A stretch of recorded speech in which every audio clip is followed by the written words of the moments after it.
We now present to you Rabindra Nitya, a dance form deeply rooted in the philosophy and creativity Kavi Guru Rabindranath Tagore. This dance style beautifully combines expressive movements, lyrical gestures, and deep emotion, reflecting Tagore's vision of nature, humanity, and spirituality.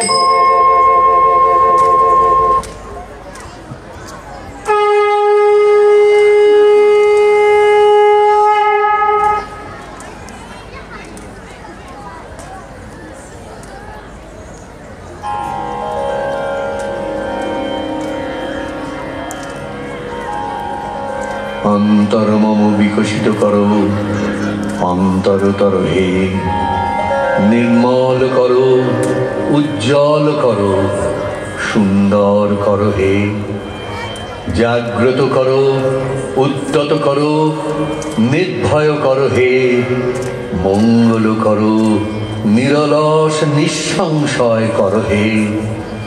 অন্তর মম বিকশিত করো, অন্তরতর হে, যুক্ত করো হে সবার সঙ্গে, মুক্ত করো হে বন্ধ, সঞ্চার করো সকল কর্মে, শান্ত তোমার ছন্দ, চরণ পদ্মে মম চিত নিস্পন্দিত করো হে, নন্দিত করো, নন্দিত করো, নন্দিত করো হে। অন্তর মম বিকশিত করো, অন্তরতর হে।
We now present Jhumar, a lively folk dance from the rural regions of West Bengal, closely linked to the lives of tribal and village communities.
Bengal, they truly carried us to the cultural streets of Bengal. Thank you, Ma'am Shanda, Miss Priyanka, and Miss Nena for mentoring and guiding throughout this presentation.